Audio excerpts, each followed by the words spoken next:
మహాభక్తుడు మాణిక్యవాచకర్. బాగా వృద్ధుడైపోయాక చిదంబరం చేరుకున్నాడు. ఆయన చేరుకుని రోజు చిదంబరంలో నటరాజస్వామి వారి మీద స్తోత్రాలు చేస్తుండేవాడు. ఒక రోజు పరమశివుడు చూశాడు. చిదంబరంలో మాణిక్యవాచకర్ నివాసం ఉంటున్నటువంటి ఇంటికి పరమశివుడే బయలుదేరి వెళ్ళాడు. వెళ్ళి రాత్రి అయింది. అప్పటిదాకా స్తోత్రాలు పాడి పాడి అలిసిపోయి మాణిక్యవాచకర్లు పడుకున్నారు. తలుపు కొట్టి, ఏమయ్యా నువ్వు పరమశివుడి మీద ఎన్నో స్తోత్రాలు చెప్పావుట, ఏది చెప్పు వింటాను. వృద్ధ బ్రాహ్మణుణ్ణి ఎక్కడి నుంచో తీర్థయాత్రకు వచ్చాను, వినాలనిపించి వచ్చాను అన్నాడు. ఆయన శివస్తోత్రం చెప్పడం అంటే ఆయనకి బడలిక లేదు, రాత్రి లేదు, పగలు లేదు, శరీరం సహకరించకపోవడం అన్న మాట లేదు. అంత సంతోషం. ఆయన చేసిన స్తోత్రాలన్నీ చెప్తున్నారు. పరమశివుడు వ్రాసాడు వాటినన్నింటినీ గ్రంథం కింద వ్రాసి తెల్లవారుతుండగా అలిసిపోయాడు మాణిక్యవాచకర్. స్నానం చెయ్యాలి, సంధ్యావందనాది క్రియలు ఆచరించాలి, వెళ్ళనా అన్నాడు. వెళ్ళిరా అని నేను సెలవు పుచ్చుకుంటానని వృద్ధ బ్రాహ్మణ రూపంలో ఉన్నవాడు పైకొచ్చి మాణిక్యవాచకర్లు చెప్పిన స్తోత్రాల్ని తాళపత్రాల మీద అన్ని రాసి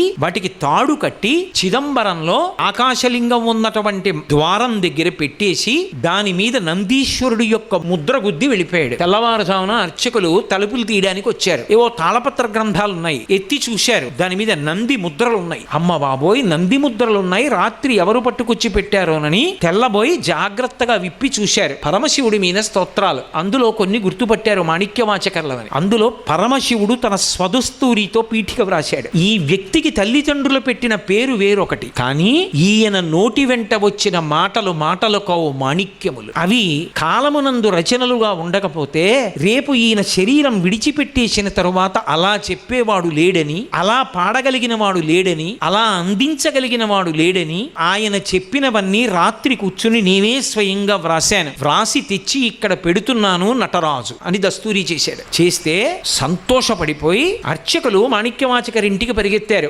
ఏమయ్యా, రాత్రి నీ ఇంటికి ఎవరైనా వచ్చారా, నువ్వు శివస్తోత్రాలు పాడావా అని.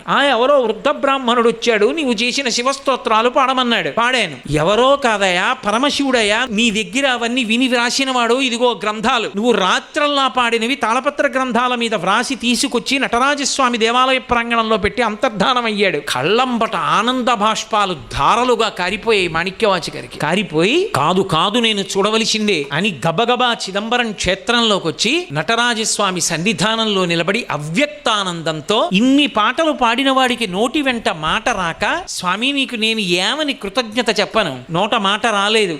అవ్యక్తానందంతో నటరాజస్వామి ముందు నిలబడిపోయి కన్నుల వెంట నీరు కారుస్తూ రెండు చేతులు ఇలా పెట్టి నిలబడిపోయాడు. ఆ ఆనందానుభూతిలో ఆయన ఉండగా ఆయనలోంచి దివ్యమైనటువంటి జ్యోతి అందరూ చూస్తుండగా బయలుదేరి, అందరూ చూస్తుండగా చిదంబర క్షేత్రంలో మాణిక్యవాచకర్లోంచి జ్యోతి లేచి నటరాజస్వామిలో కలిసిపోయింది.